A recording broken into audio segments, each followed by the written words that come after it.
here full time? No, well, I don't know. I haven't been, but right now I am. Right now? Yeah. Oh, okay. I'm not sleeping here, really. But yeah, I've been here every day, having a good time. I'll show you. This is the pile we made so far of what we've consumed. That's back here. Yeah. Holy, so this is all the coconuts that we've eaten this week. In that pile. Wow. And so, Yum. Look at all that until the all 28th. that coconut water. amazing meat for all those good desserts and the... Yeah. So, my friends. Yes. What's your name? Raphael. Raphael. Yeah. You won a prize last night, right? I did. I got the chaga mushrooms book. Nice. I'm so happy about that. Yeah. I really Luck need to was be on your informed side. about that. Yes, luck was on my side. So we've been seeing you around this week. Mm-hmm. I understand you're in charge of these coconuts. Is that right? I did the coconuts, yeah. They've been calling me the coconut whisperer. Is that because you know how to get up the tree? Yeah. Yeah? Yeah. No, I guess that's a part of it, and I think it's also because sometimes I tend to speak very quietly in public and stuff, keep my voice down. I do too. And so they're like, what did you say? Come again? You know. And so they're like, oh, he's a whisperer, partly. Mm-hmm. Me too. Yeah. And it's Sundance time coming up, right? Robert Redford and Oh, really? Yeah. It's not They right had now. a coconut whisperer? No, that's what they're calling me. Oh, okay. Yeah. I wish I had a horse. So where are you from? Where am I from? I've been living here in Hawaii Island on the Aina I first came here almost 5 years ago. I didn't live here full time first off. I did like 4 or 5 months out of the year for the first 2 years, and then after that it's been full time. So 3 years full time. Yeah. You're so lucky.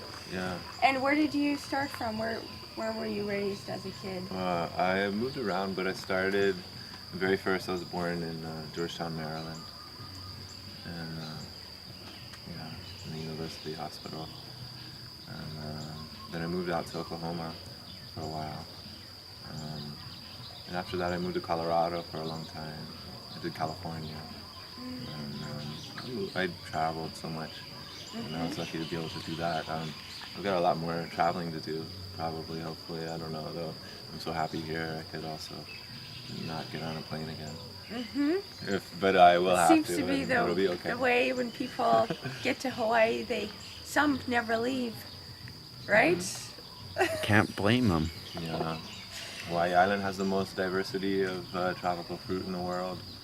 And so, as a raw foodist, that prefers that, as a raw vegan, I really prefer to be here. It's like this island off the coast of Africa called French Réunion, which has the most diversity of animal species on the planet per square unit of measure. And so, it's not really about square unit of measure here for the fruits. It's just like there's literally just the most variety here. But there, and then Madagascar is like right south of that, and that has the next most. And they have like all these different endangered species, and I guess they're the capitals for endangered species on the planet. That'd be a cool So it's place kind of to like go that check out. here, except for This one's a for fruit nectars and place. fruits and yum, And what we call it in Hawaii is ono kain.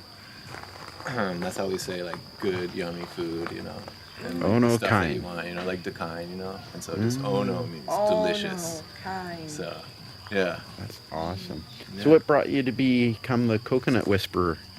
Well, I really didn't start climbing full on until 2010, the beginning of the year, and I did like a 3-month fast where like I did papayas and bananas and orange juice sometimes, but 95% of what I was doing was just coconut water. And I did coconut meat too. But for a whole month and a half, 2 months, I just did coconut water only. And then no other anything. And how'd that make you feel? And I felt amazing, and I saw myself getting stronger and climbing like 2-3 times as high, and having way more endurance. And so I really got into it. I was like, wow, these electrolytes of this nectar is really nourishing. I started learning about it. I found out that they're the only food that's in the Liliaceae family, and that's the family of plants that holds the rose, the lotus, the lily flowers, and so many varieties, at least 50 varieties of our favorite flowers that smell the best. And so the smell, and combined with the nectar, the liquid love inside, made me really happy. And I was like, oh, this is something that I would like to provide, and be a part of in every way I can, into helping everybody get this. And also, one thing that I personally don't do is eat sprouted coconuts, because I like to plant anything that sprouts, because for me, the meat inside, what comes off of the trees is already good enough, and I don't know, any of these could have sprouted too, obviously, but for some reason that's just something I do. Yeah. I would like to try a coconut water fast. Yeah? Well, I would like to try a coconut right now, because I missed them last night. Okay, please. Oh, yeah. And so definitely. I wanted to thank you for all your hard work here. And I want to ask you a question. How long did it take you to get these beautiful dreads? How many years? Okay. Well, I'll tell you, since I did start doing coconut climbing, they have not become any longer. So I've basically had the same length for 4 years. They've been growing for 10 years. And they've been this long for 4 years, because when I get up in the trees sometimes, I don't always wear a tam, like a hat that contains them all, and sometimes I'll just throw the t-shirt over my head. And so these racks especially are called inflorescents, is what the racks are called. And then the little things that come off of them, I call them tributaries that don't quite make it to the ocean. Oh, wow. And they'll really kind of pull, my hair a little bit, so it keeps my hair cut, but I don't do it, which is pono for me. So that's how long it took, but they haven't really been growing any longer. But my hair's become more curly ever since I started doing coconuts. Yeah. And I have more. Wonder what would happen to my hair. I have more of it. Yeah. More. Well, back where we live, we can buy the Thai coconuts in the supermarkets. Right. But we don't have access to these kind of coconuts. Fresh, right? Yeah. Way different. It's like everything fresh is better. Each one has a different flavor. Every tree tastes a little different. Ah, so you're a coconut connoisseur too. Yeah. Yeah. And there's so many different varieties. Each tree tastes different. Yeah, they are. Everybody's got their theory about the tree of life. And really all of them.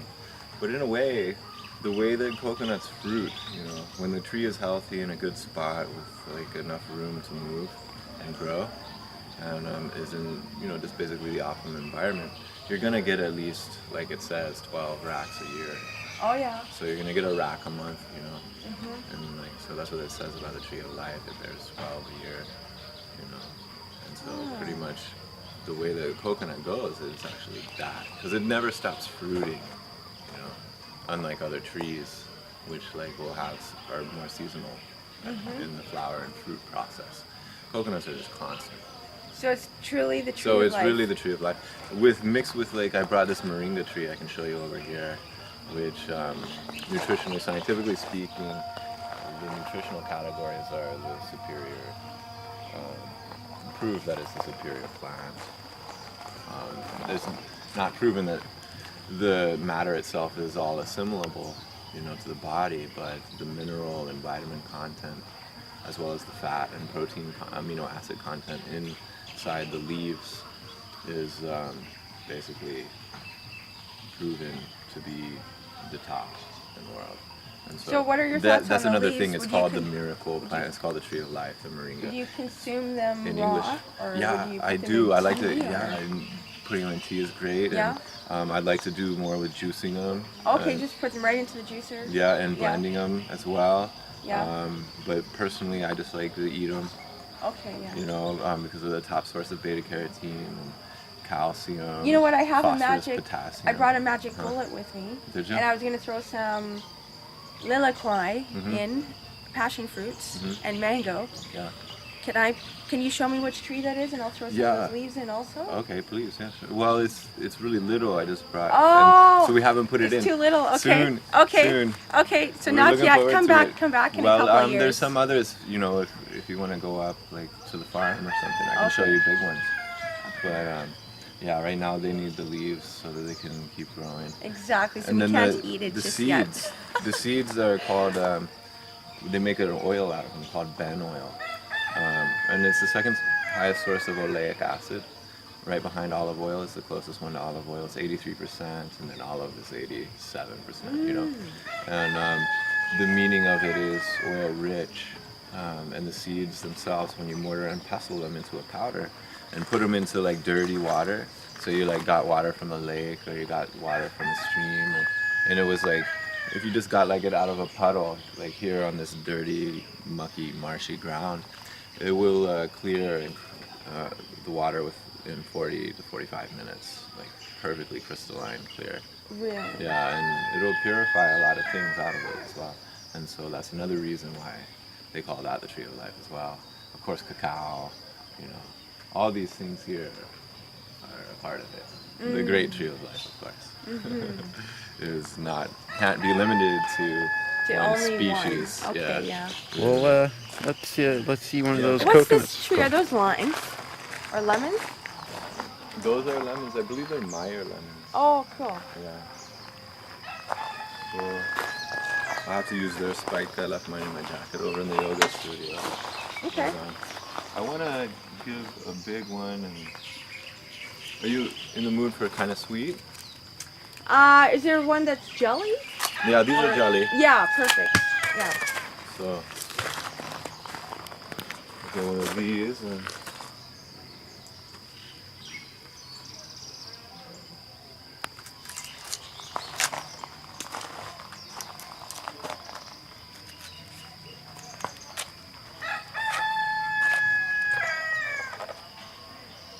Wow. Oh, beauty. You did that with such grace and So here's ease. the jelly. You can just like scrape that off with your teeth. There we go. Quality. All right, kind of rotate it around. There you go. Are you ready to taste test this? Give it. Oh, you want me to?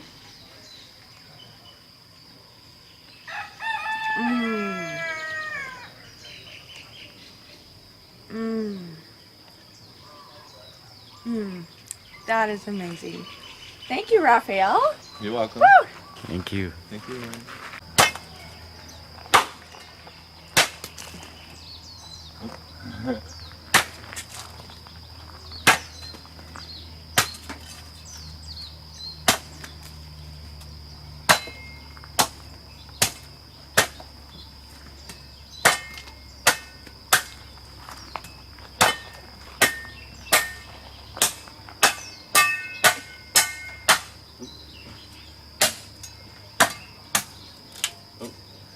Oh, I guess it's not gonna be open later one.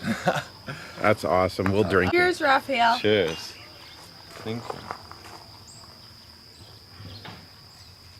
Salud.